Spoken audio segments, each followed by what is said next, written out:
Assalamualaikum warahmatullahi wabarakatuh.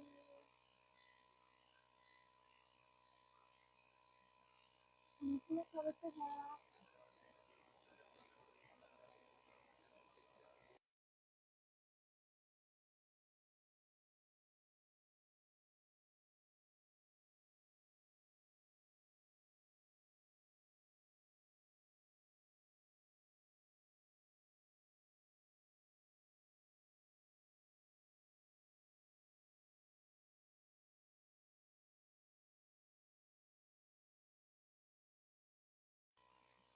Selamat siang.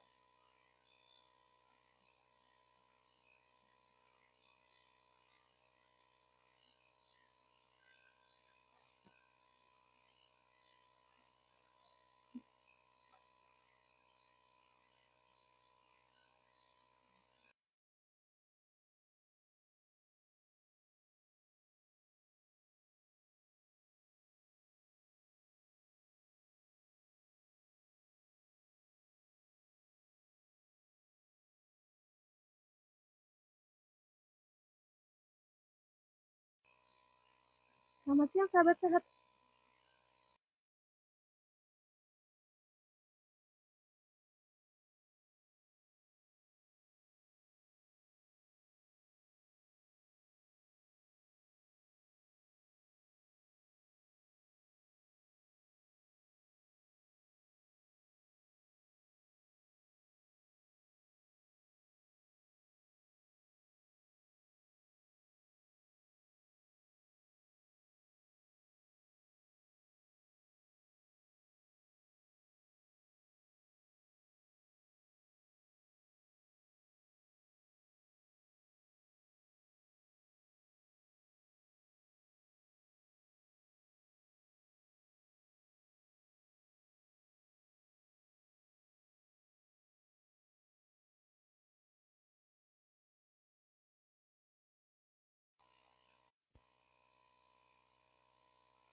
Assalamualaikum warahmatullahi wabarakatuh.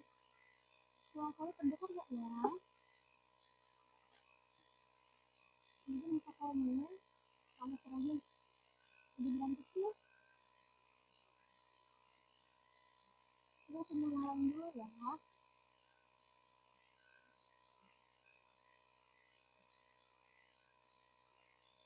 Sudah dengar belum ya suaranya?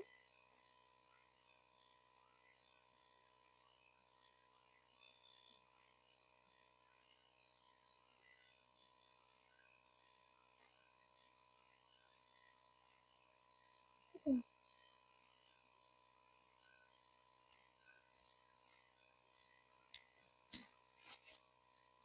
Selamat siang sahabat sehat. Tes suara dulu ya.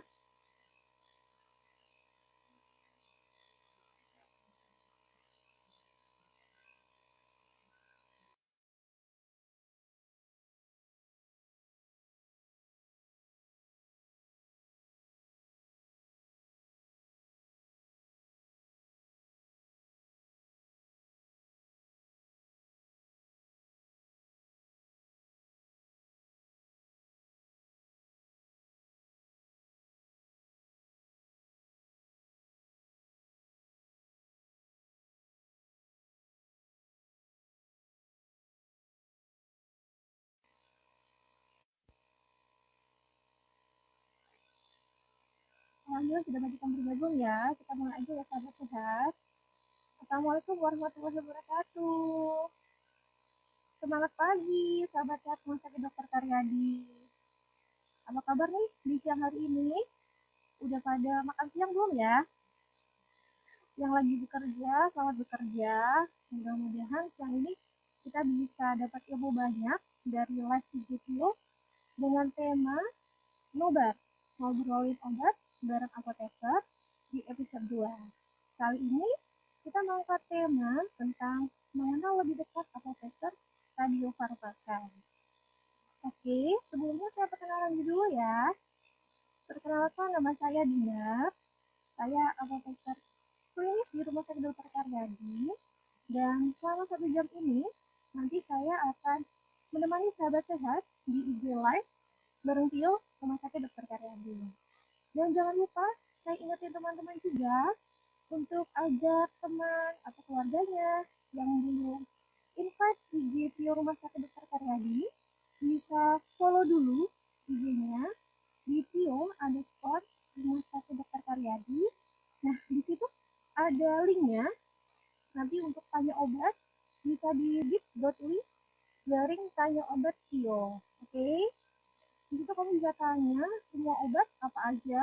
Nanti akan dijawab oleh teman-teman apoteker yang profesional di sini. Oke? Nah, langsung aja kita cek dulu Bang Igo sudah ada belum ya?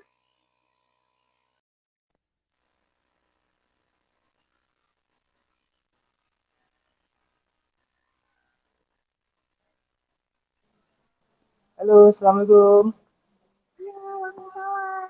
Halo, selamat siang. Apoteker Anggoro Praja Mukti. Saya bisa panggil Bang Igo aja nih, biar kelihatan dekat. Siap. Iya. Oke di Bang Igo. Hari ini kita bareng berdua selama 1 jam ke depan. Kita akan bahas di Tio, acara Tio ini. Kita akan ngobrolin obat bareng apoteker di episode 2 ya Bang. Kemarin lihat yang episode 1-nya nggak Bang? Iya. Oke, sekarang perkenalan diri dulu deh Bang Igo, monggo silahkan. Baik, terima kasih Mbak Dinar. Perkenalkan, Assalamualaikum. Selamat siang. Perkenalkan nama saya Anggoro Prajamukti, biasa dipanggil Iko. Di sini saya bekerja di Rumah Sakit Karyadi sebagai apoteker eh, pada Depo Radiofarmasi. Jadi yang sehari-hari kita pegang adalah radiofarmaka, utamanya untuk pelayanan kedokteran nuklir. Oke, Mbak Ivo, kalau kedokteran nuklir kayaknya kedokterannya menyeramkan ya, karena berhubungan sama nuklir. Pasti teman-teman atau masyarakat luas juga belum pada tahu. Sebenarnya tuh kedokteran nuklir dan radiofarmakanya itu sudah ada di banyak rumah sakit belum ya?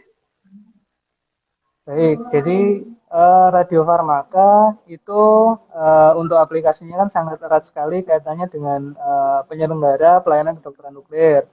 Utamanya di rumah sakit, memang sampai saat ini belum banyak rumah sakit yang menyelenggarakan pelayanan kedokteran nuklir.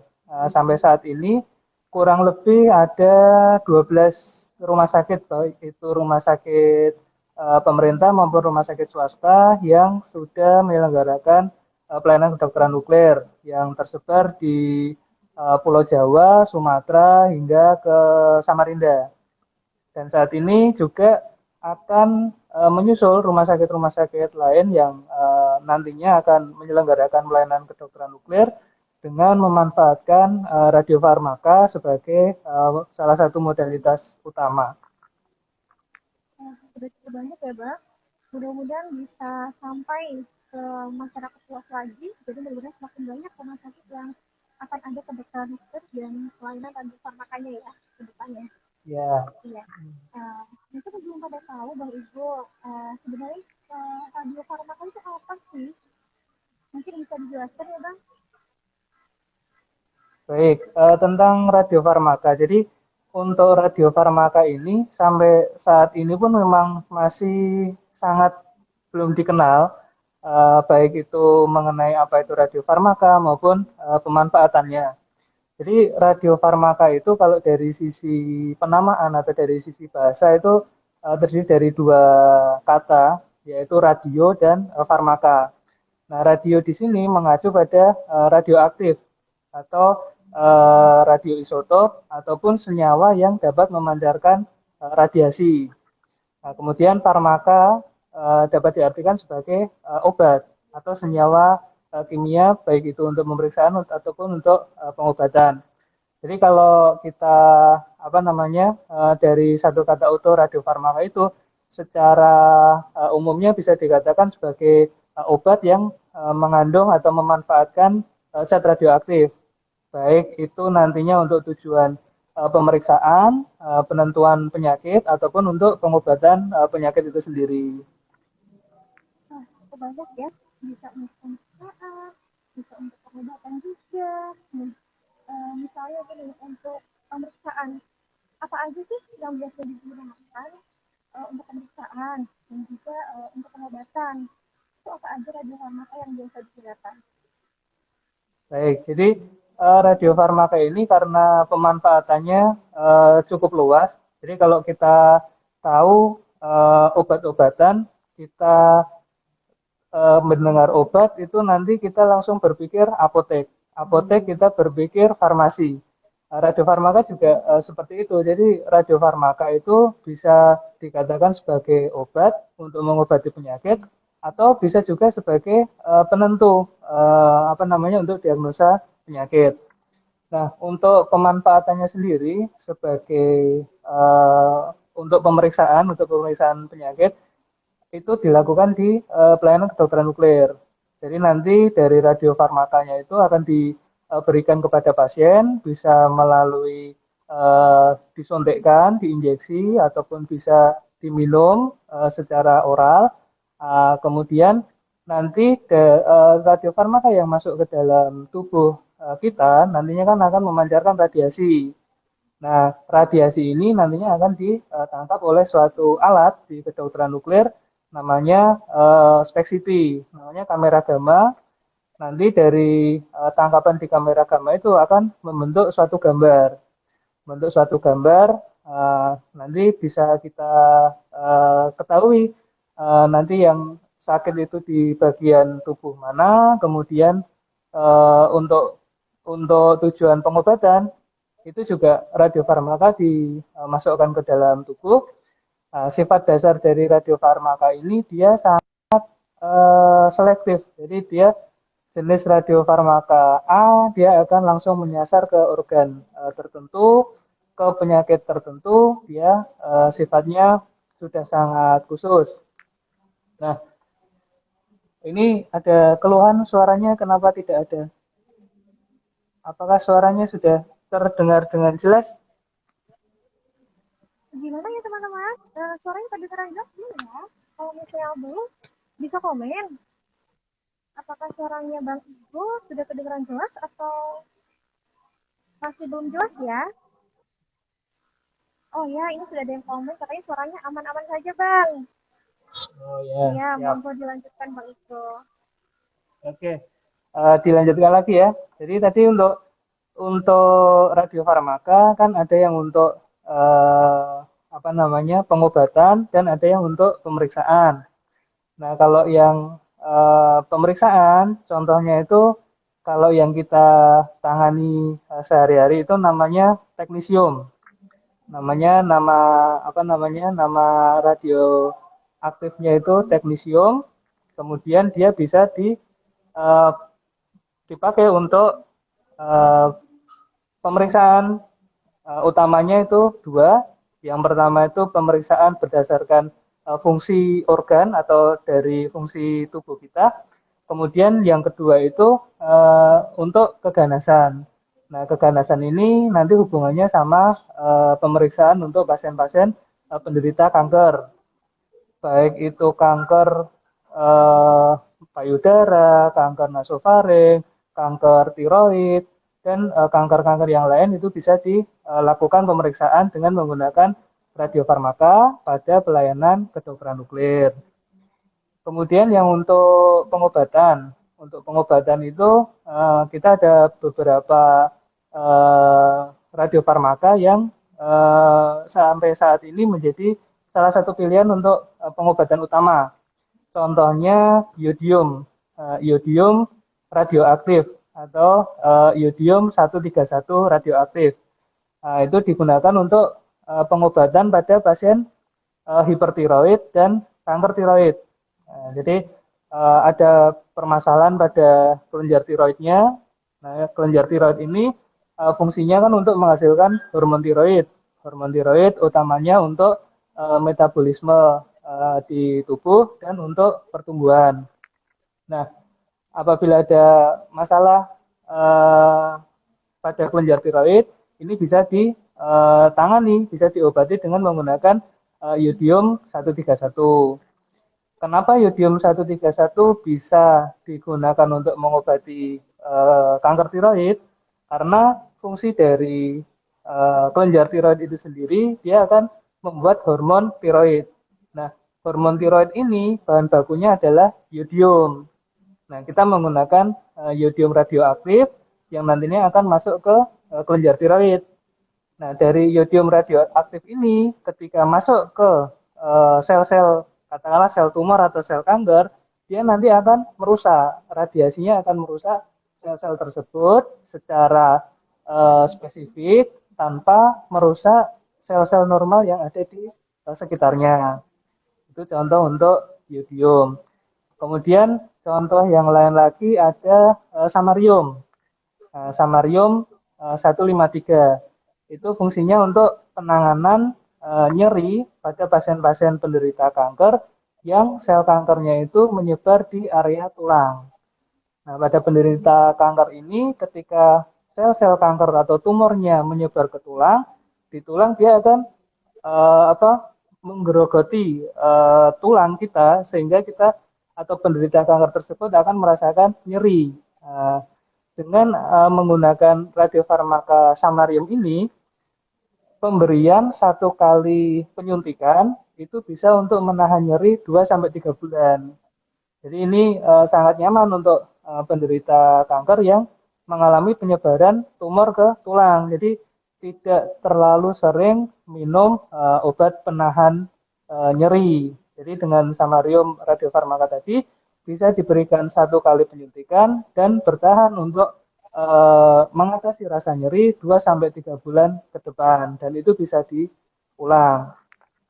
Kemudian contoh radiofarmaka yang lain ada MIBG atau meta iodobensil guanid. Jadi MIBG ini radiofarmaka yang basisnya iodium 131 radioaktif bisa digunakan untuk pengobatan pada penderita kanker neuroblastoma. Nah, neuroblastoma ini utamanya diidap oleh anak-anak rata-rata kurang dari 5 tahun.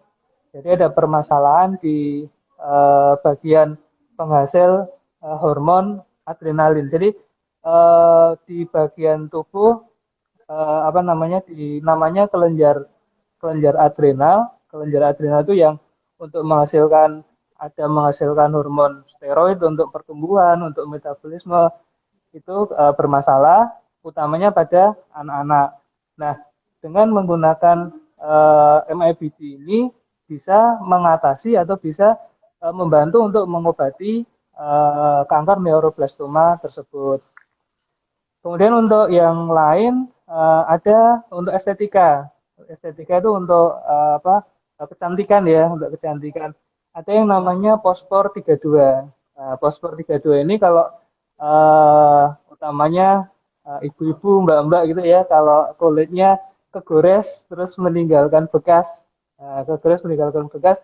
bahasanya keloid, di kulit ada bekasnya itu bisa ditangani dengan menggunakan Pospor 32. Ini Pospornya itu di diaplikasikan, caranya dikasihkan di kasa, kemudian ditempelkan seperti plester, nanti dievaluasi dalam 6 hari ke depan. Nah, diulang, nantinya dari keloid yang bekas luka itu bisa pulih lagi. Jadi untuk membantu dari sisi kecantikan. Banyak sekali ya Bang Igo ya. Saya sangat tertarik banget dengan ilmu ini. Karena tadi dari segi diagnosis bisa digunakan juga untuk mendiagnosis juga ya tadi misalnya pada pasien-pasien kanker tiroid, kemudian sampai mana penyebaran kankernya itu dengan farmaka ini dan juga dari segi pengobatan juga bisa ya Bang Ijo ya. Selain itu dari Iya. estetika juga saya juga punya pengalaman dulu pasien yang keloid itu katanya bisa ya diterapi dengan farmaka itu betul nggak ya Bang Ijo? Iya, kalau keloid memang bisa dengan fosfor itu yang tadinya kan kalau kelet itu jadi menonjol gitu ya, jadi apa Betul. terlihat kurang cantik gitu. Nah, nanti bisa di apa namanya dihaluskan lagi.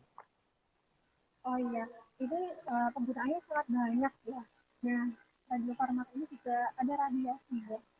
Paparan radiasi ini berbahaya nggak sih, Bang? Misalnya mau cantik tapi kok takut ya, karena nanti ada radiasinya gitu. Pasti kan yang paling ditakutkan kan itu efek sampingnya bagaimana gitu. Itu gimana ya, Bang? Baik. Nah, memang ya untuk kalau kita apa mendengar kata-kata nuklir, kemudian kita mendengar kata-kata radiasi, itu kan kesannya sudah sangat negatif ya. Dengar kata nuklir, ingatnya oh bom atom, Hiroshima Nagasaki. Dengar kata radiasi, oh mutasi nanti jadi alien ini kita berubah gitu.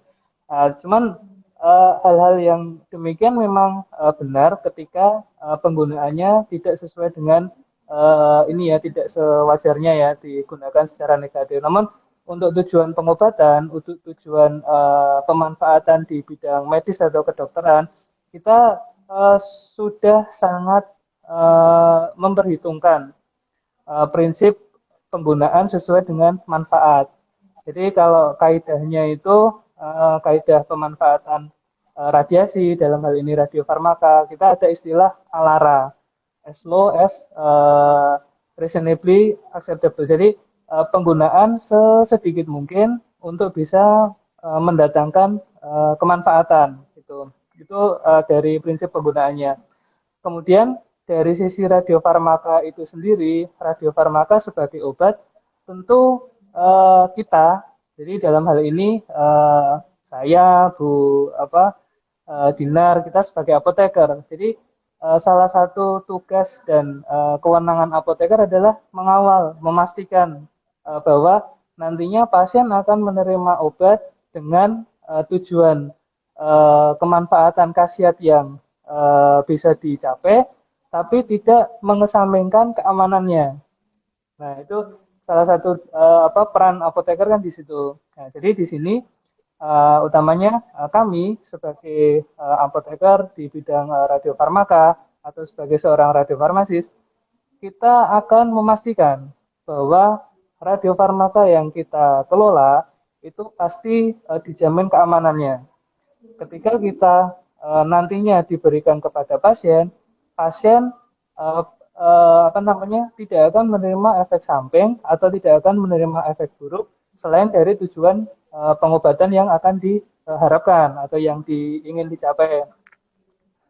Itu satu dari sisi pengelolaannya. Kemudian yang kedua, untuk radiofarmaka ini sendiri, bisanya memanfaatkan radiofarmaka itu harus ada perintah pemanfaatan dari seorang dokter. Nah, dokternya nanti dokter spesialis kedokteran nuklir, ada di pelayanan kedokteran nuklir. Nah, berkaitan dengan radiasi, memang nanti untuk pasien yang menerima radiofarmaka ini kan sumber radiasi.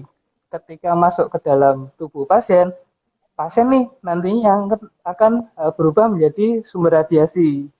Nah, tentunya ketika pasien menjadi sumber radiasi, ini sudah diperhitungkan. Nanti radiasinya seberapa ukurannya seberapa besar.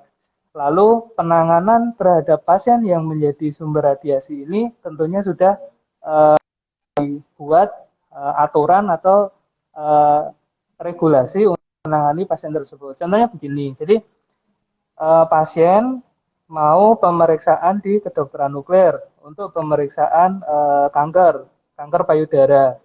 Pasien diberikan radiofarmaka.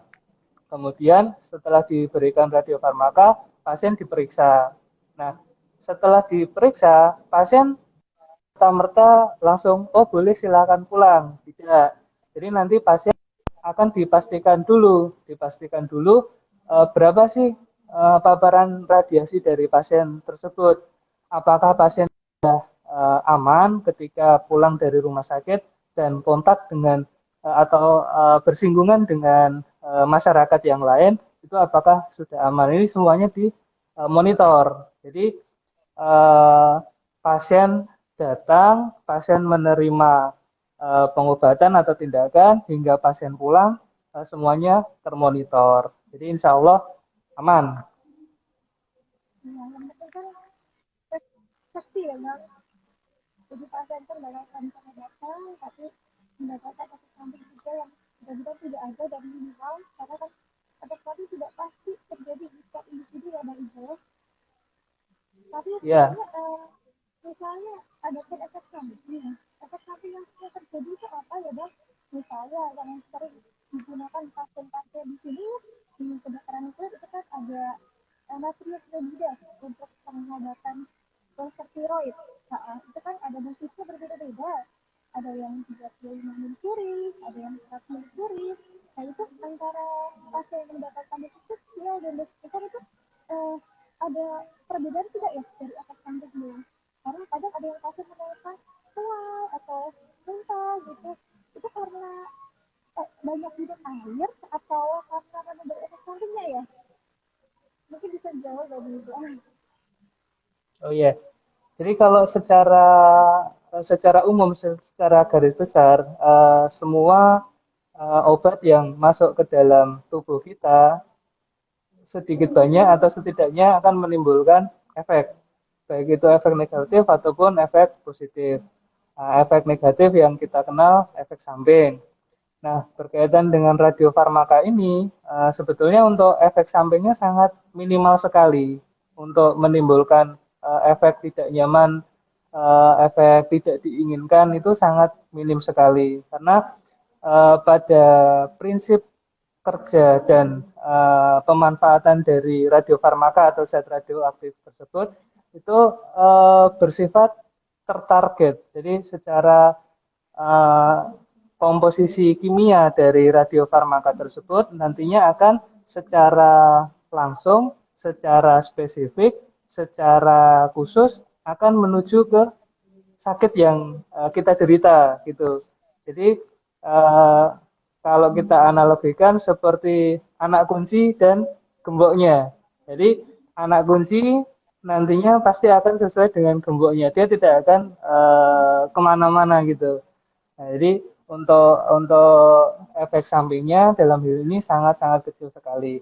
Adapun apabila muncul efek samping, nah itu eh, sangat ini ya apa tidak serta merta begitu masuk radiofarmaka langsung muncul efek samping. Jadi yang selama ini ada kesan mual pada pasien iodium, utamanya pada pasien terapi iodium radioaktif, itu kan kondisi pasien persiapannya harus puasa dulu minimal 6 jam.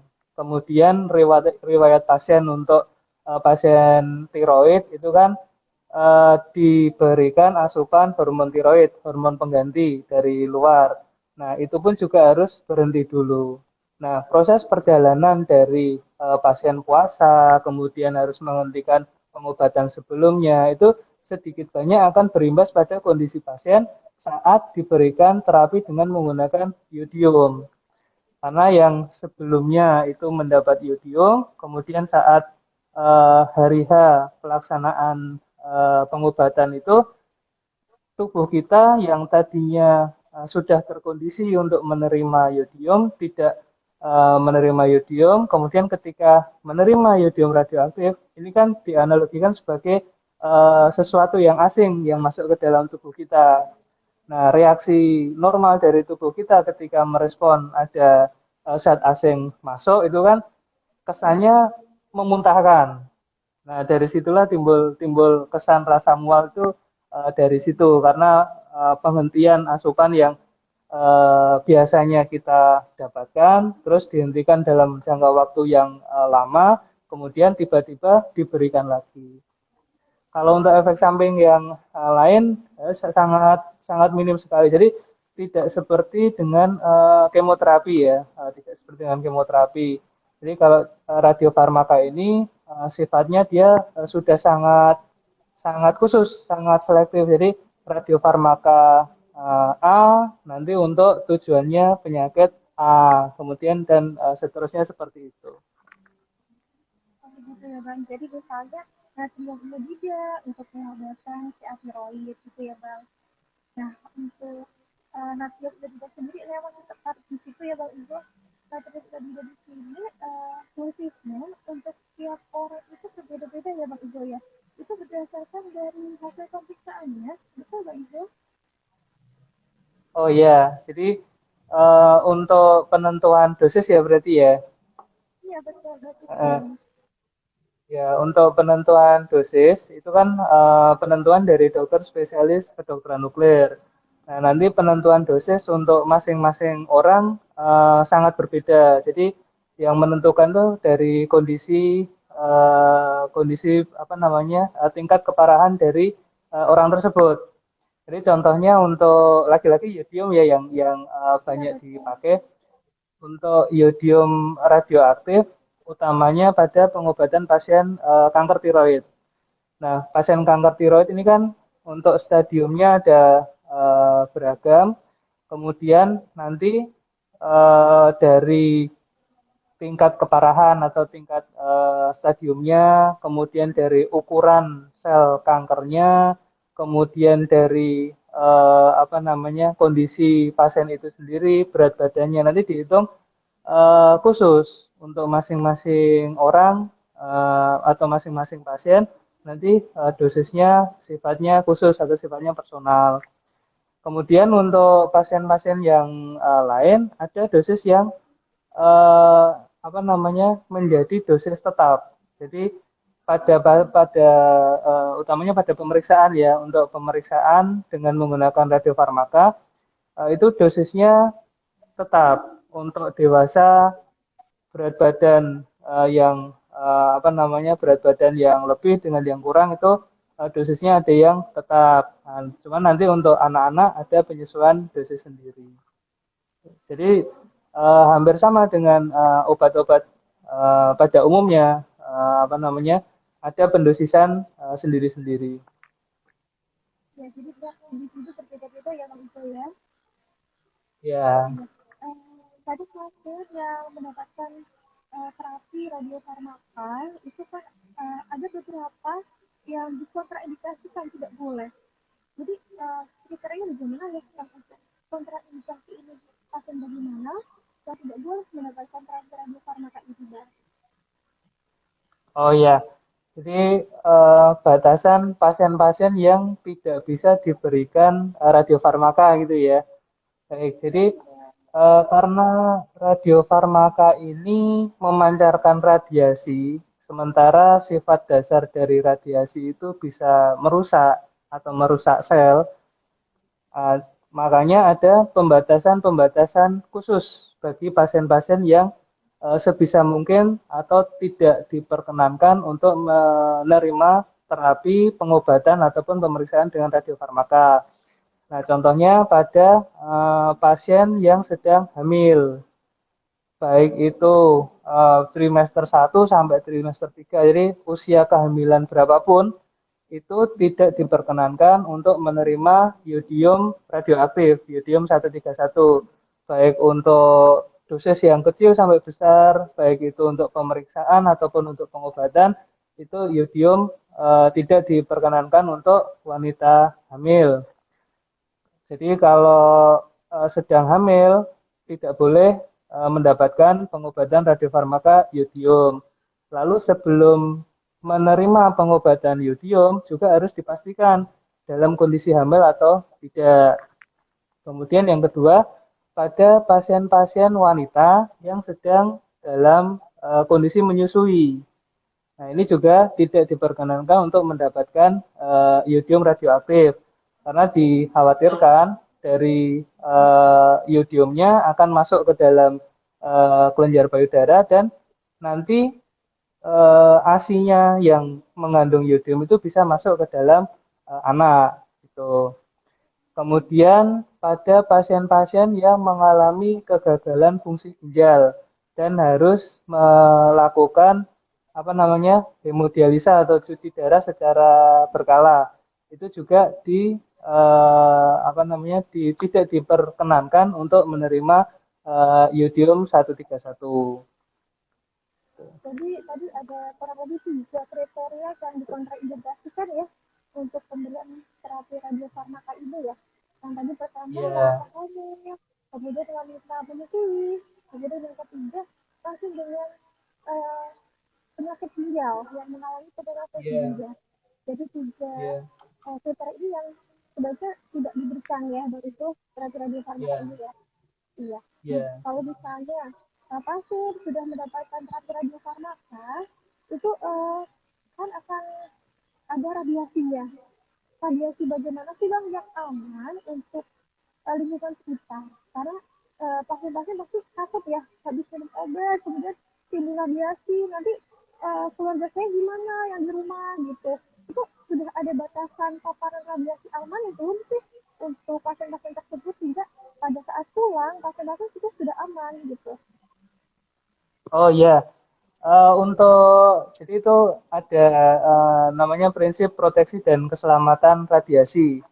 Jadi pada pasien yang menerima radiofarmaka dan memancarkan radiasi nanti dimonitor di rumah sakit, baik itu untuk pasien pemeriksaan, rawat jalan ataupun rawat inap, nanti di monitor paparan radiasinya.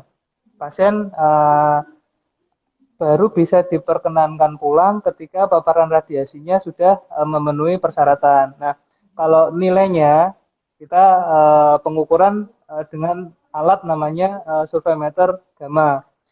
Untuk paparan radiasi yang diperkenankan bagi pasien agar bisa pulang atau agar bisa apa namanya membaur dengan orang lain itu nilainya kurang dari 7 milironsen per jam. Nah, jadi satuan satuan paparan radiasinya milironsen per jam atau dosis radiasi 70 mikrosievert per jam.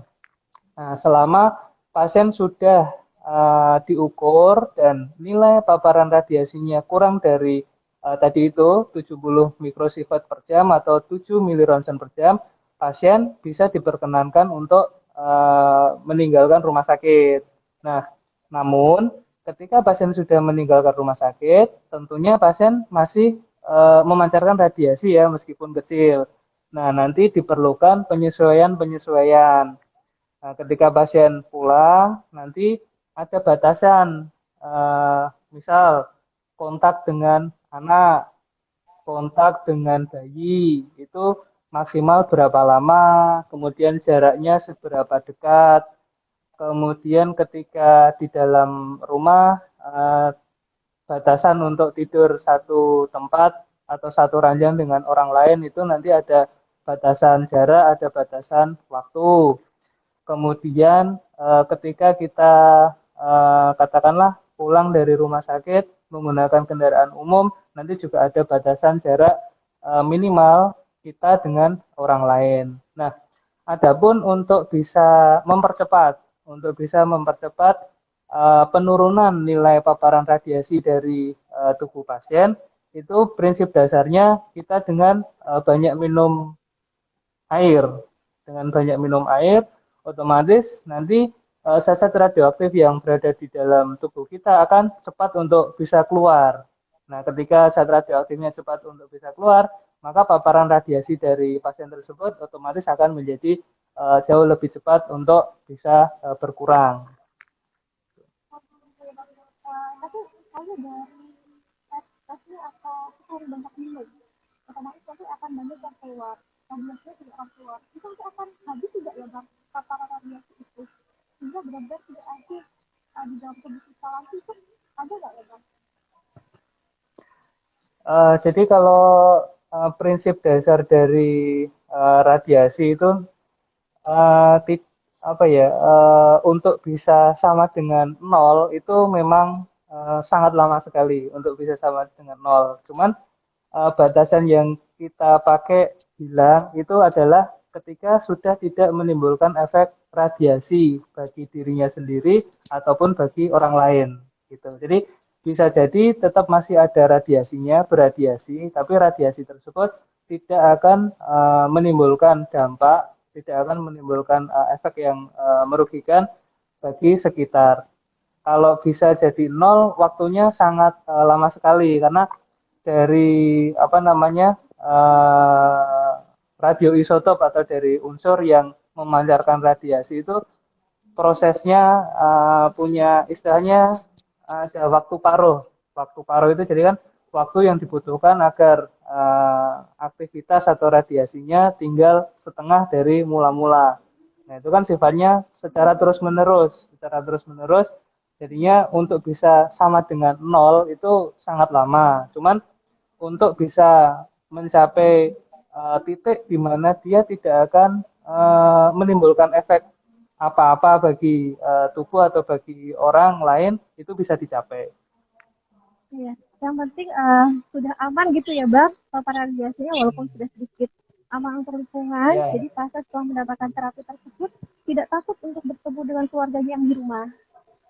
ya, Nah, ya. kemudian pada saat di rumah, itu apa saja sih yang pasien bisa lakukan untuk misalnya mengoptimalkan terapinya gitu, makanan atau apa yang bisa dilakukan pasien? Jadi nanti tergantung ke terapi yang diterima ya. Jadi apa namanya? Contoh pada yodium. Yodium itu kan berarti kita melakukan pengobatan dengan yodium, cuman yodiumnya yodium radioaktif. Nah, bagaimana cara memaksimalkan efek dari yodium radioaktif tersebut? Ya kita selama persiapan sebelum pengobatan hingga saat pengobatan kita menghindari bisa makanan ataupun obat-obatan ataupun minuman yang mengandung yodium.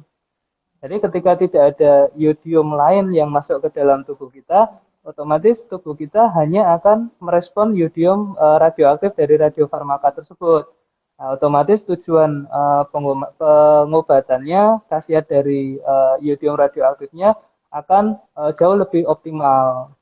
Tuh. Oke, Bang, berarti otomatis menghindari makanan yang mengandung banyak yodium ya, kalau yang mendapatkan terapi natrium iodida ya. Iya. Kalau Ya, pasien lain yang misalnya mendapatkan samarium Bang Igo, itu gimana? Sama saja kah? ya. Samarium sama saja. Jadi samarium itu kan prinsip dasarnya dia untuk mengobati nyeri di tulang. Betul. Tulang itu kan dia mengalami apa selama kita hidup tulang itu akan secara terus-menerus mengalami kerusakan dan pembentukan tulang lagi. Nah, dari samarium itu nanti ada persenyawaan, ada kandungan fosfat. Nah, fosfat ini salah satu bahan baku yang dibutuhkan pada pembentukan tulang. Nah, samarium yang masuk nantinya kan akan langsung ke tulang. Selama kita pada saat pengobatan menghindari makanan ataupun obat-obatan yang mengandung fosfat, cara kerja atau manfaat dari samarium akan jauh lebih optimal. Namun kalau kita ketika pengobatan masuk eh, apa namanya makanan atau obat-obatan lain yang mengandung fosfat, nantinya kan akan berebut antara fosfat dari samarium radiofarmaka untuk pengobatan dengan fosfat lain yang tidak ditujukan untuk pengobatan. Nantinya kan akan berebut sehingga eh, kerja di tulang sebagai pengobatan untuk nyeri pasien kanker itu nantinya akan kurang optimal. Jadi pada prinsipnya untuk mengoptimalkan ya kita tidak mengkonsumsi makanan atau minuman atau obat lain yang isinya kandungannya sama dengan radiofarmaka yang diberikan. Iya, sebenarnya itu manfaatnya sangat banyak ya Bang untuk terapi radiofarmaka ini. Pasien-pasien saya tuh banyak Iya. yang mengatakan saya sangat terbantu sekali dengan samarium karena sebelumnya saya belum mendapatkan samarium, saya sudah mendapatkan banyak sekali analgetik atau anti nyeri, tapi tuh masih nyeri. Jadi dengan Iya. samarium yang penggunaannya hanya 3 bulan sekali ya Bang, Iya. oh, Iya. Satu itu kali suntik nyerinya bisa. jauh berkurang. Mereka sangat berterima kasih sama Bang Igo dan teman-teman karena nyerinya jauh berkurang untuk pasien-pasien paliatif apalagi. Iya. Mudah-mudahan tidak takut akan efek sampingnya karena biasanya pasien Iya. pada saat pengobatan ini tanya dulu efek sampingnya bagaimana gitu. Saya takut nanti efek sampingnya, apalagi ini termasuk ada radiasinya juga gitu. Mungkin dengan adanya info ini pasien jadi tidak takut, jadi nanti untuk Iya. nyerinya juga bisa tertangani gitu ya Bang Igo ya. Iya. Di sini berarti perannya Bang Igu sebagai radiofarmasis benar-benar banyak ya Bang di radiofarmaka ini. Biasanya ngapain aja Bang di depo radiofarmaka itu? Mungkin bisa sedikit kita biar tahu ngapain aja sih Bang Igu di depo gitu. Oh iya. Jadi kan kita nih ya, saya Budinar ini kan sebagai apoteker. Sebagai apoteker, tugas utamanya kan memastikan tentang penggunaan obat. Pasien mendapatkan obat yang sesuai, benar obatnya, benar indikasinya, dan seterusnya gitu kan. Nah, di radiofarmaka ini sudah ada apoteker yang secara khusus untuk mengelola radiofarmaka. Nah, kebetulan seperti saya dalam hal ini kan sebagai apa namanya istilahnya radiofarmasis. Jadi apoteker yang khusus mengelola radiofarmaka. Nah, ini juga diamanatkan di undang-undang. Jadi ada peraturan pemerintahnya yang menyebutkan bahwa apoteker yang khusus menangani radiofarmaka adalah apoteker radiofarmasis atau apoteker spesialis farmasi nuklir. Nah, tugas dari kami sebagai apoteker farmasi nuklir ini mengawal mulai dari proses pemilihan atau pengusulan pengadaan bahan baku, kemudian produksi, kemudian setelah produksi kita produksi radiofarmaka ya, setelah produksi radiofarmaka kita ada QC atau menentukan kontrol kualitas radiofarmaka, kemudian kita melakukan pengukuran dosis untuk masing-masing pasien, kemudian kita menentukan tingkat keamanan dari radiofarmaka yang kita produksi, sampai yang terakhir kita juga mengelola limbah ataupun sampah radioaktif yang dihasilkan dari proses kegiatan kita di pengelolaan radiofarmaka ini. Jadi kalau dari sisi pekerjaan apoteker ini memang pekerjaan yang baru, dunia yang baru karena agak agak ini ya agak berbeda jenis pekerjaan yang kita lakukan di bidang radiofarmaka ini dengan penanganan obat-obat pada umumnya. Nah, ini mungkin juga dari teman-teman yang ikut join ini barangkali ada dari apoteker-apoteker ini juga tidak menutup kemungkinan bisa mengambil atau penjurusan untuk pelayanan radiofarmaka menemani saya. Iya, benar-benar semakin banyak apoteker radiofarmaka ya Bang Igo. Tapi pada takut mungkin Bang. Takutnya gini, nanti aku kena paparannya enggak ya? Itu tuh ada perlindungan nggak sih untuk penanganan radiofarmaka selama di depo gitu? Apakah harus pakai baju yang lapis timbal juga atau bagaimana? Mungkin bisa dijelaskan kan? Biar teman-teman mungkin ada mahasiswa yang mau jadi apoteker radiofarmaka bercita-citanya itu tidak takut lagi. Oh iya, saya harus kerja cita-cita saya. Itu gimana Bang? Biar mereka nggak takut. Perlindungannya bagaimana gitu. Jadi pekerjaan kita seperti jadi kita bekerja seperti mengendarai sepeda motor. Kita bekerja seperti sedang memasak menggunakan pisau. Nah, memang yang kita lakukan pekerjaan berbahaya, tapi ketika kita bekerja sesuai dengan aturan, sesuai dengan petunjuk, sesuai dengan prosedur yang sesuai, nantinya risiko untuk tidak aman itu akan menjadi sangat kecil atau bahkan tidak ada. Kemudian contoh begini, ketika kita bekerja di radiofarmaka itu memancarkan radiasi. Dan nanti kita mengenakan baju yang anti radiasi gitu. Kemudian ketika kita bekerja, wah sudah pakai baju anti radiasi. Nanti uh, kalau tetap kena gimana? Nah, kita ditambahkan dengan alat monitoring paparan radiasi. Jadi kita menggunakan alat yang dapat menunjukkan, oh selama kita bekerja, kita dapat radiasi berapa sih gitu. Kemudian nanti ada batasan radiasinya. Oh, dapat radiasi sekian. Ini radiasinya sudah dalam kategori merugikan atau belum? Nah, gitu nanti ada evaluasinya. Oh, ternyata batas untuk bisa menimbulkan efek negatif itu sekian gitu kan. Kita sudah tercapai atau belum? Oh, nggak tercapai. Oh, berarti nggak masalah, aman gitu. Kemudian ketika kita bekerja dengan radiasi, kita juga selalu terus-menerus dilakukan pemeriksaan kesehatan berkala. Jadi setiap 1 tahun sekali kita selalu dilakukan pemeriksaan kesehatan. Nantinya juga ada evaluasi. Oh, kita bekerja dalam kurun waktu tertentu sudah mendapat radiasi berapa, apakah ada efek negatif atau tidak.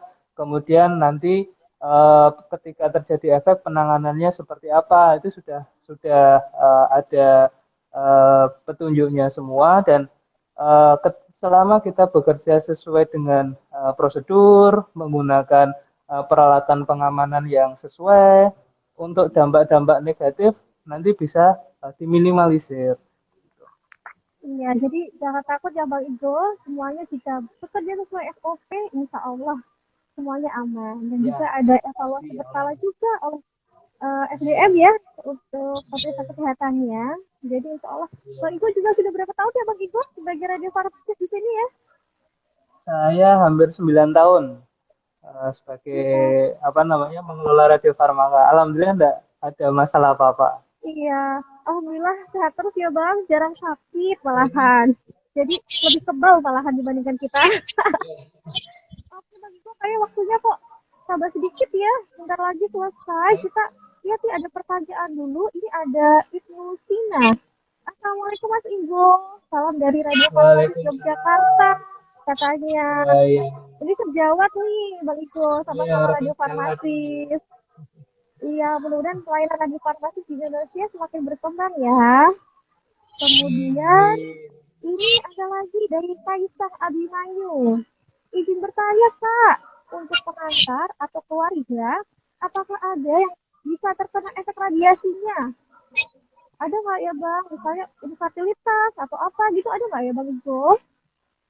Nah, ini kalau untuk apa namanya pengantar yang nantinya bisa menemani keluarga ini sudah ada petunjuknya khusus. Jadi nanti ketika menemani keluarga, oh, ketika keluarga menerima radiasi nanti menunggu dengan jarak seberapa jauh, kemudian seberapa lama, kemudian mengenakan pakaian pelindung juga nanti untuk keluarga yang menemani pasien. Jadi untuk efek radiasinya tetap terpantau agar tidak menimbulkan efek yang merugikan. Jadi tetap dalam koridor aman. Aman ya. Terus itu ada lagi dari Kak Kade Ina. Batasan berapa lama sih kita bisa berinteraksi dengan anak umur 7 tahun?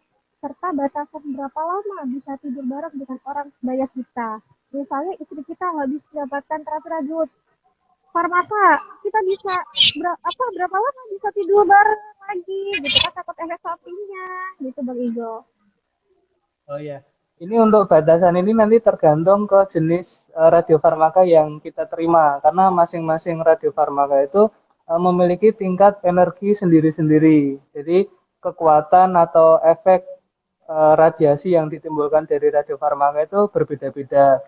Nah, khusus untuk radiofarmaka yang digunakan tujuan pemeriksaan apa namanya fungsi ataupun keganasan kanker itu tidak ada batasan. Jadi begitu keluar dari rumah sakit sudah dinyatakan pengukuran paparan radiasinya memenuhi level aman, pulang bisa berkumpul dengan keluarga.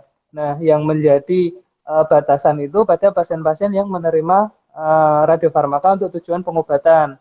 Contoh iodium 131, kemudian samarium, kemudian MIBG, lutetium itu ada batasannya. Nah, ini ambil contoh untuk yodium. Yodium itu ketika pasien mendapatkan terapi yodium, pasien harus diinapkan di rumah sakit untuk yang dosis besar. Pasien diisolasi, pasien tidak boleh kontak dengan lingkungan. Nah, ketika pasien pulang dari rumah sakit, pasien sudah dinyatakan aman, namun pasien masih memancarkan radiasi. Nah, nanti untuk yang paling aman agar bisa kembali lagi berkumpul dan melakukan rutinitas normal sebagaimana sebelumnya itu setidaknya 2 minggu setelah terapi. Namun, apakah selama setelah pulang dari rumah sakit tidak boleh kontak dengan anak 7 tahun? Bisa kontak, cuman waktunya yang dibatasi. Nah, untuk bisa tidur bareng dengan sebaya kita, setidaknya 1 minggu. Setidaknya 1 minggu setelah pulang dari rumah sakit, baru bisa tidur bareng. Itu minimal. Nah, dan ini juga biar nggak kelewat juga berhubungan dengan ini ya, kalau kita yodium itu kan ketika sudah menerima yodium untuk pengobatan, nanti juga ada batasan. Oh, boleh apa program untuk mendapatkan keturunan lagi ini ada jaraknya setidaknya 4 bulan. Kemudian ketika apa namanya menyusui ya sudah praktis tidak boleh menyusui lagi. Oh iya Bang, aduh waktunya udah mepet ya Bang Igo. Ini ada terakhir kali ya kita jawab satu pertanyaan lagi dari Ilsales to Tama. Selamat siang Pak Igo Budinar. Jika kita lihat ke jet lag untuk kegiatan radiofarmasi di Indonesia atau di Rumah Sakit Karyadi, mengikuti jet lag yang mana ya? Apakah GSP 825 atau dari IA ya?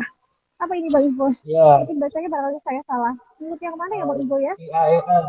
Oke, IAEA International Atomic Energy Agency. Jadi ya itu kita pakai semua. Jadi dari USB 825 itu kita pakai untuk standar dari fasilitas, standar dari operasional kita, operasional prosedur kan prosedur penanganan radiofarmaka atau zat radioaktif kita mengacu di USB 825. Kemudian dari IAEA kita juga mengatur pada keselamatan dan keamanan radiasi dalam bekerja. Kemudian dari tadi yang panduan bisa pulang kalau kurang dari 7 mili ronsen per jam itu juga mengacunya ke IAEA. Jadi kita memang apa namanya induk organisasi dunia tentang pemanfaatan nuklir atau radioaktif itu di IAEA.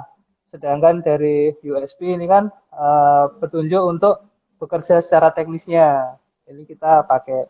Dari Indonesia pun juga kita pakai ada namanya Bapeten, Badan Pengawas Tenaga Nuklir. Itu kita pakai regulasinya. Dari Batan pun juga kita pakai regulasinya. Jadi bisa dipastikan kita sebagai apoteker harus menjamin keamanan dan keselamatan dari pasien. Gitu. Oke, terima kasih Bang Iko. Ini kayaknya harus dibuat episode ketiga lagi kali ya, karena masih banyak pertanyaan. Tapi waktunya sayang sekali udah mau habis. Mungkin terakhir Bang Iko ini closing statement aja. Apa yang mau disampaikan Bang Iko untuk masyarakat luas? Baik, jadi untuk masyarakat luas, jadi ini loh ada radiofarmaka, jadi obat yang memanfaatkan dari radioaktif yang bisa digunakan untuk tujuan medis atau tujuan pengobatan. Ada radiofarmaka. Tidak perlu takut karena radiofarmaka ini bisa dipastikan aman karena diberikan oleh dokter spesialis kedokteran nuklir dan untuk obat radiofarmakanya dikelola oleh apoteker atau radiofarmasis. Karena tanya obat, tanya apoteker. Iya, oke. Terima kasih Bang Ibu atas waktunya. Nanti kalau kami invite lagi ya untuk nobar lagi. Mungkin barangkali ini karena masih banyak pertanyaan yang masih belum jelas mungkin Bang Ibu. Nanti kita sampaikan ke CEO Rumah Sakit Karyadi untuk buat episode selanjutnya. Ya, nah ini kalau ada pertanyaan yang belum dijawab, nanti akan dijawab, mungkin akan di DM langsung oleh teman-teman apoteker di pihak Rumah Sakit Karyadi. Nanti akan kita DM aja, karena waktunya udah mepet, udah nggak cukup waktunya. Begitu ya Bang Igo ya. Terima kasih sekali Bang Igo waktunya. Mudah-mudahan selalu sehat dan juga semoga selalu berprestasi dan juga mudah-mudahan Amin. teman-teman lainnya bisa menyusul untuk menjadi radiofarmasis. Iya. Oh ya, sahabat sehat, yang terakhir dari saya, jangan lupa ajak teman sama keluarganya untuk follow Instagram Kio underscore RS Karyadi, dan juga di situ ada linknya, ada bit.ly dari tanya obat bio. Di situ bisa ditanyakan semua tentang obat. Mudah-mudahan tidak cuma tanya obatnya tidak tahu dulu ya. Mudah-mudahan tanya yang lain aja kami akan jawab ya. Begitu ya teman-teman. Ditunggu teman-teman untuk partisipasinya kembali di nobar ngobrolin obat bareng apoteker di episode 2. Insya Allah nanti minggu depan diadakan dan temanya otomatis jauh lebih menarik lagi sehingga teman-teman bisa mendapatkan ilmu yang bermanfaat. Begitu ya. Terima kasih teman-teman waktu yang ini. Mudah-mudahan semuanya selalu sehat. Dan dari kami berdua, wassalamualaikum warahmatullahi wabarakatuh.